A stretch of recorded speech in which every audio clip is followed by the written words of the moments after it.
তো হ্যালো বন্ধুরা, আজকে আমরা আবার দেখব একটা নতুন অঙ্কের ট্রিক্সটার নাম হলো 12 দিয়ে কোনো সংখ্যাকে গুণ। এর আগে আমরা 9 দিয়ে 11 দিয়ে দেখেছি, আজকে দেখব 12 দিয়ে কোনো সংখ্যাকে গুণ কিভাবে করে।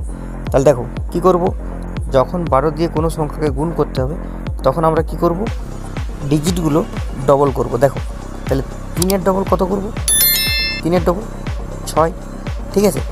এবার 2-এর ডবল কত করব, 4, আর তার আগের ডিজিটটা যোগ করব। তাহলে 2-এর ডবল হচ্ছে 4 আর তার আগে কত আছে 3, এটাকে যোগ করব, 4 আর 3 7, ঠিক আছে। এরপরে এই ডিজিটটাকে আমরা একবার লিখব, মানে 2টাকে 2-এর মতো নাও। তাহলে এইটাই অ্যান্সার, বুঝতে পেরেছ? দেখো কি করলাম না, যে ডিজিটটা আছে সেটা ডবল করব। তাহলে 4-এর ডবল 8, ঠিক আছে। তারপরে 3 আছে, 3-এর ডবল কত 6, আর তার আগের ডিজিটটা যোগ করব।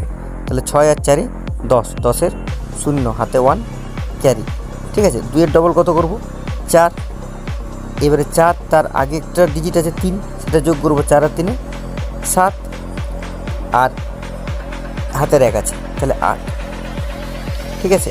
আর এই 2টাকে আমরা একবার লিখব, তাহলে এটাই অ্যান্সার। যদি ট্রিক্সটা বুঝতে পেরেছো তাহলে এটা তোমাদের জন্য। এই অঙ্কটা করে কমেন্ট বক্সে উত্তরটা জানিও। Thank you.